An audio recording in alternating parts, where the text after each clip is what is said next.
začnem. Vidim, da imamo predstavnike medije tukaj. Jaz sem tole knjigo, ki sem jo prebral, sem želel tudi napisati en članek v Delo, bi predstavil. Verjetno se mrzlo med vam sprašuje, zakaj nikjer v medijih ne slišite tega, kar je bilo danes predstavljeno. Razlog je zelo očiten in zelo očitno se to dogaja tudi pri nas. Gospod Radovan Kozmos, ki mi ga je nekdo predstavil kot urednika listov znanosti, neka druga gospa, ki sem telefoniral, mi je rekla, da ni urednik. On mi je kot urednik ni popravil, odgovoril s pol stavka na mojo ponudbo.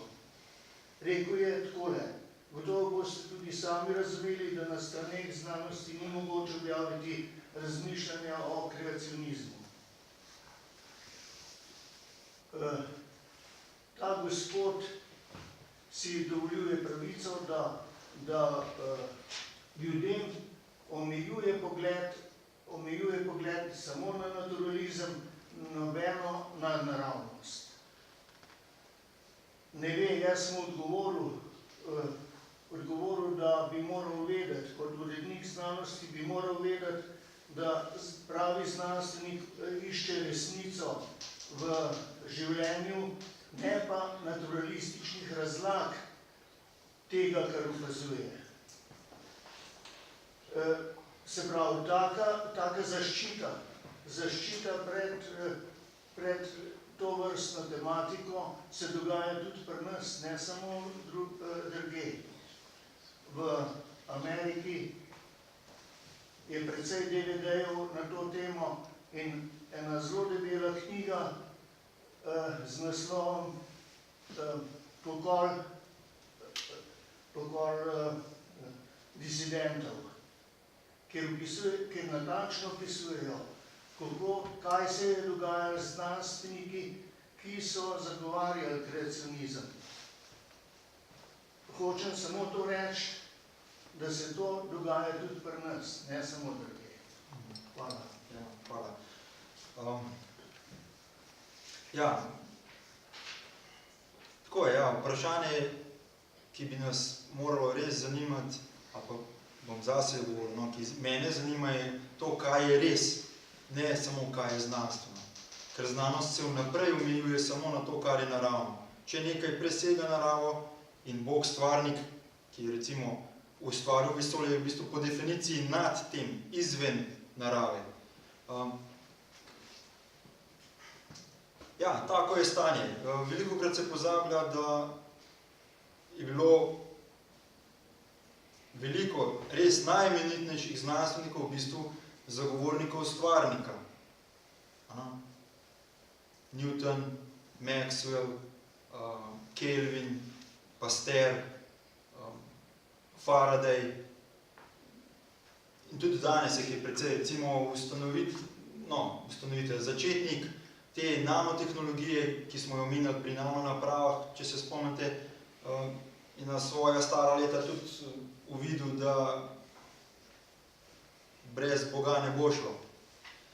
Pa drugi primeri so. Je pa seveda res, da se tega v znanosti, v javnosti in v medijih ne ve, ne izpostavlja, ker se pač vnaprej reče, da te kreacionisti so pa itak fundamentalisti, praktično enaki teroristom in tako naprej. Takle imam. Izvolite, še kakšno vprašanje.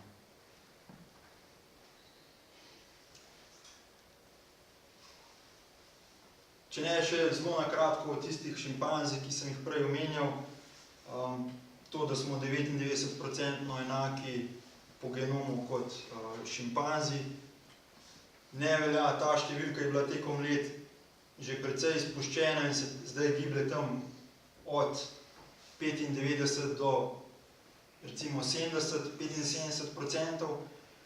In v vsem tem se pozablja, da človeški genom je recimo zapisan iz približno 3 milijard črk. 1% od teh 3 milijard črk pomeni 30 milijonov črk. Se pravi, pa rečemo, da je ta razlika 2%, da je to 60 milijonov črk. Lahko si predstavljate, kakšno knjigo lahko napišete s 60 milijoni črk. Tako da ne vas ta domnevna skrajna podobnost ne zavede. V 60 milijonih črkah se da vsekakor napisati, tole bitje je opica, tole bitje je pa človek.